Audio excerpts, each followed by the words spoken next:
오늘은 세계문화유산 조선왕조 서삼릉의 효릉 이야기입니다. 위치는 고양시 덕양구 원당동에 있습니다. 서삼릉 3기의 능 중 비공개인 효릉은 23년 9월 8일부터 공개되었습니다. 동해부 젖소 개량 사업소가 가로막혀 공개 제한적이었으나 후궁 묘역을 통해 관람할 수 있도록 하였습니다. 후궁 묘역 입구에서 효릉의 홍산물 쪽으로 길을 개설하였습니다.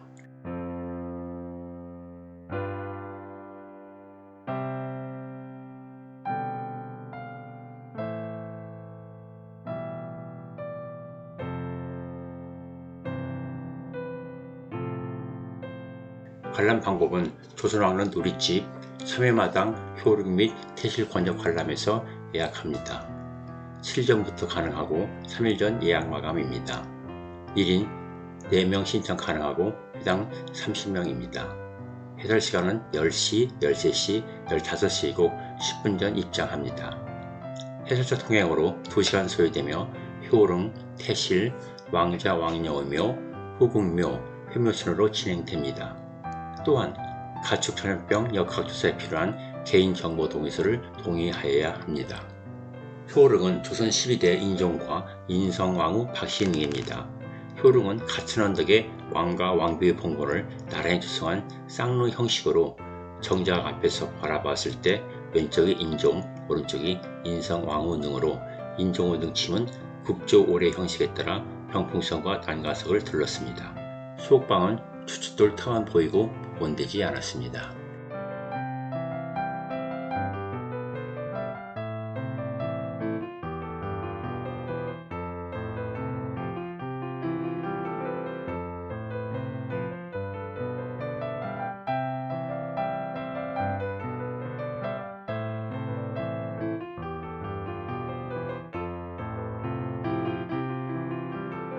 효릉 조성 당시에는 병풍석이 없었으나 1578년에 인성왕후능을 조성할 때 병풍석을 추가로 설치하였습니다.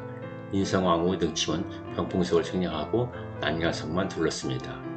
1545년에 인종이 세상을 떠나자 고향 정릉 서쪽 언덕에 능을 조성하고 능을 조성할 때 인성왕후 능자리를 미리 만들어 놓았습니다.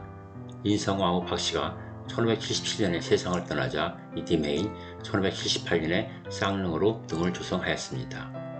인종은 중종과 장정왕후 윤씨의 아들로 1515년에 경복궁 동궁별전에서 태어나셨습니다. 1520년에 왕세자로 책봉되었고 1544년에 중종이 세상을 떠나자 왕위에 올랐습니다. 인종은 태어난 지 며칠 만에 모가 죽어서 든든한 후원자가 없었던 불운한 왕으로 왕위에 오른 지 9개월 만인 1545년 경복궁 청일루 소침에서 31세로 세상을 떠나 재기간이 가장 짧은 왕입니다. 성군 자질이 있었으나 효심이 너무 깊어 중종 간병에 너무 많은 체력을 소모해서 결국 병환으로 세상을 떠났습니다. 야사에서는 문정왕후가 독살했다는 설도 있으나 실록에는 병사로 되어 있습니다.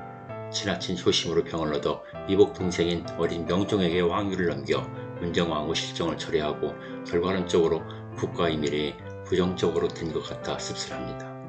어머니인 장정왕후와 함께 서삼릉에 있으면서 못당한 모자의 정을 나누며 효도하고 계십니다.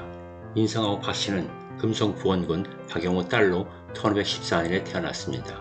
1524년 11세의 왕세자빈으로 책봉되었고 인종이 즉위하자 왕비로 책봉되었습니다. 인종은 자식이 없었는데 후궁 3명도 소생이 없는 걸 보면 인성왕후 탓은 아닌 듯합니다. 명종 즉위 후 왕대비가 되었으나 1577년 64세에 죽어서 인종과 나란히 계십니다. 인종 가계도입니다. 중종의 원비 당경왕후는 운릉에 계시고 일개비 장경왕후는 서삼릉 희릉에 계십니다. 이개비 문정왕후는 태강릉에 13대 명종 임금님과 같이 계십니다.